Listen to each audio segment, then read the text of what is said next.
Yan, welcome na naman po sa isang video ng Bentech.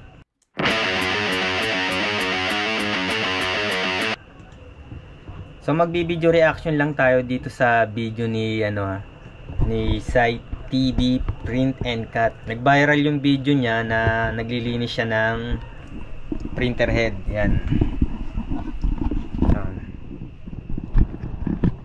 Ayan, nakalagay dito, ayan o, linis-linis din ng printer head.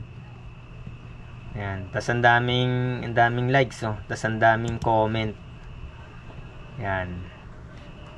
Tingnan natin yung comment. Ayan. So, yung ganyan kasi, ayan, para sa akin, parang L805 bata itong printer niya, no? So, eto na-experience ko to, yung kada print mo, merong merong stain na ink. Yan, minsan nangyayari yan pag nag-overflow yung yung capping, no. Etong pakita ko dito.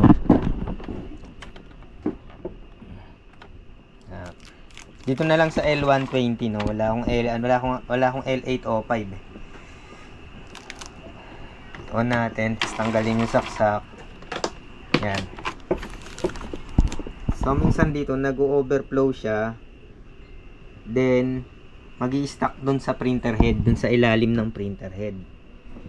Yan. Minsan, may stuck din natin yung printer natin. Mga ilang araw, isang linggo.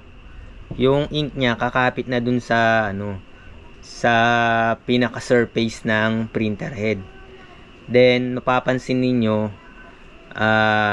may mga stain o may dumi yung print natin. So minsan naman dito yan yung stain. Pag ang dumi nasa likod, yung yung pinaka floor nito yung merong ink. Pero pag ang dumi niya nasa harap, sa na yun, sa printer head. Halimbawa, ito yung print na yan, tas may mga dumi-dumi diyan. Dumi na yun dun sa printer head. So ginagawa ko rin to, pero hindi ganyan yung process na ginagawa ko. Kanya-kanyang technique kasi yan eh. Ayan. So ang ginamit niya ay tissue. So yung tissue kasi malambot yan eh, no. Hindi siya ganong makakagasgas ng head. Yan na para sa akin, no. So yung siguro maraming nag-react kasi yung atras abante ng head, no. Yung ibang dito, no. May mga violent reaction, no. Depende naman yan kung printer mo, no.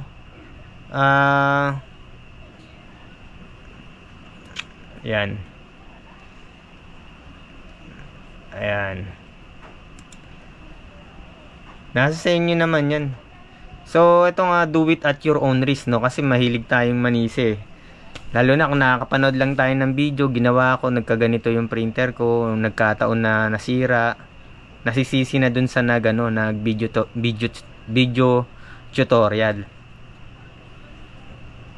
So kung alam niyo naman na na masisira head nyo, wag niyo na subukan, no.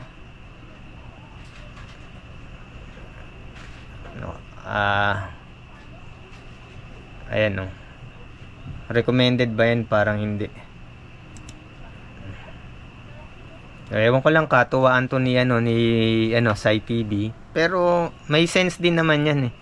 So akin ang ginagawa ko ganito. Ganito ginagawa ko. Nagtitiklop ako ng papel. Ayan, yung manipis na papel lang ha. Then, ayun nga, 'di ba na ito, tulad nito, nagalaw na natin yung printer head. Kung naaalala nyo tong printer na to, sobrang tagal na to sa akin. Wala nang takip, tsaka tingnan nyo na mukha nang dugyot. Pero nagagamit ko pa rin siya, naka-stack siya pag hindi ko siya ginagamit. Yan, tulad niya, nagprint ako uli. Mga isang linggo na to naka-stack. Kasi, ilang beses ko na to kinonvert from pigment, sabli to pigment. Eto, nakasabli siya ngayon. So, wala akong pinagagamitan ngayon ng sabli. Kaya naka-stack siya ng mga isang linggo. Yan, nakita niyo yung alikabok. Tinatakpan ko lang siya ng plastic. Pero kahit takpan mo ng plastic, inaabot pa rin ng alikabok. So, dito, pagka naka-on yan, hindi mo siya magagalaw, no? Kailangan pag on mo, tas tanggalin mo yung yung power cable. Yan, halimbawa, ganyan, no. Pag on mo siya, and then tanggalin mo yung power cable kasi hindi mo siya magagalaw. Antayin mong gumalaw yung head ng konti. Just pwede mo siyang magalaw. Ngayon, kung nakakaranas kayo ng stain sa print nyo, pwedeng nag-stuck yung ink, nagkaroon ng residue ng ink yung surface ng printer head. So, ganito yung ginagawa ko dyan. So, parang ganyan din yung process, no? Pwede rin tissue. Pag wala akong tissue, plain paper lang yung ginagawa ko. Then, gagalawin ko yan. Ayan. So, kung makikita nyo dito sa ano, ayan. Kailangan mapunta sa gitna. So, ganyan na yung mangyayari, no? So, sa kanya, tissue yung ginamit niya, tapos ginagalaw-galaw niyang ganun, no? So, ako naka-stuck lang siya sa, ano lang to, yung head, nasa gitna lang. Yan. Nasa gitna lang yung head. So, yan, nasa center na tong head. Tapos meron ako ditong plain paper, no, bond paper na ano, na blanco. Then ganun yung ginagawa ko. Medyo dahan-dahan lang, no, para hindi ano. Tsaka yung head may protection yan sa gilid na ano, na metal. Yun, na-UUP yun. Hindi naman siya basta-basta mayuyupi ng ganito. Minsan yan, nayuyupi yan pag naipitan ng ano, ng vinyl sticker. Lalo na sa L805, yan yung na-experience ko. Pag nayupi yun, mas lalong magkakakaskas lahat ng print mo. Yan, ganyan. So, yung dumi dun sa ano, yan, sa surface ng head. Yan, tulad yan, no. Try natin dito sa ano. Tapos mag-print tayo uli. Galaw natin yung head. Medyo yung tiklop nito medyo ano lang, nakakasya niyang makalusot dito sa ilalim. So ganun uli. Ayan. Parang tulad din no, kaya lang parang meron siyang nilagay na ano, no, pampano, parang may palaman yung tissue. Kasi sobrang lambot ng tissue eh. Yan. Hindi masyadong ano, alalay lang . O ngayon tingnan natin kung okay yung printer, no. Mag-print tayo. On tayo, i-on natin yung printer. Yan, pupunta siya sa gitna. So, yung nakakasubaybay sa akin, no, itong printer na to, sobrang tagal na sa akin. Kung ano, matagal kayong subscriber ko, ilang beses na to na convert pigment to sabli, sabli to pigment. Yan. Ito yung waste ano niya. Ito yung waste hose. Dito yan nakasalpak. Nilagyan ko lang ng tape para hindi, kasi baka mabasa yung motor, no. Accidentally na hindi ko mailagay itong hose. Tapos yung hose na to, ayan, pag ginagamit ko, yan, nakalagay sa empty. Yung dulo niya nakalagay dito. Yan.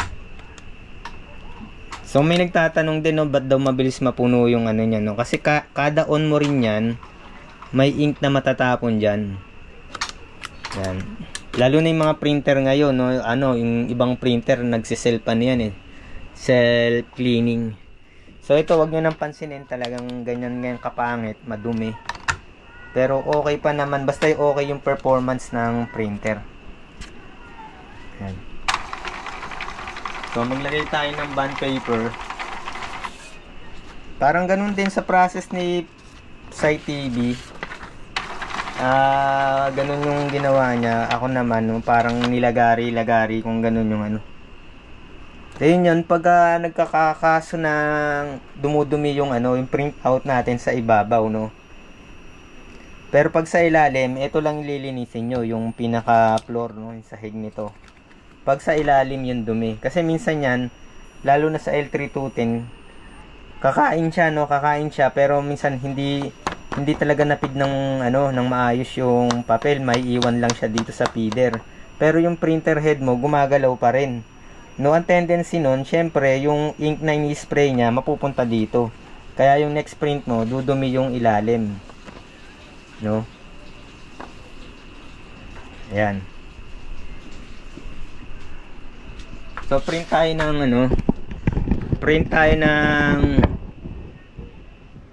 eto. Ayan, print natin yan, no? Si MYK. So, hindi ako naka-bypass sa L110 na which is traditionally na ginagawa ng yung mga nagtuturo sa na nagba-bypass ng driver ng L120. Ako naka-bypass ako sa L130. So, yung L130 kasi single function na printer din tas 4 colors, halos parehas ng ng specs. So, print L130, makikita nyo, L130, page setup, ayan, naka-mat ako, tas standard, tas print, sabli to kasi yung sabli, pag sa papel, hindi yung kulay niya, maputla, hindi tulad ng dye o pigment. Ayan.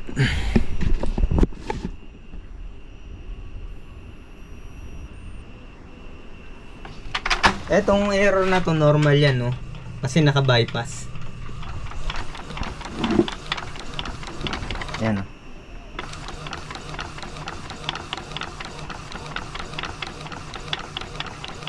So, wala namang problema dun. Matagal ko nang ginagawa yan. Ever since na ako nun, printer ako na T60, L805, yan, T30. Kasi dati T30, mga T-series pa, bago mag L-series. So, meron pa nga ako ditong T60, no? Yan, kaya lang, no? Ang pangit na ng nakatambak na lang. So, ayun yung CIS niya. Yan. Hindi nakita. Natamad na akong kuhanin. Pero kamukha yan ng L805.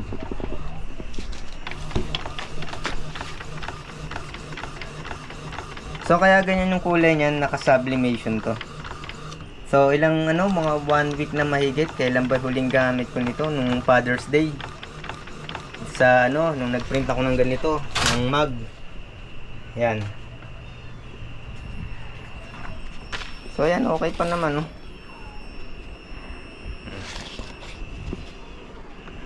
Yun lang, pag dumudumi yung print nyo sa ibabaw. Yun, gawin nyo lang yun. Pero pwede nyo rin gawin yan pag i-stack nyo yung printer ninyo, no? Para yung, yung ink na nasa ibabaw ay maalis. So, yun lang po, mga kaprinting, no? Maraming salamat. Yan.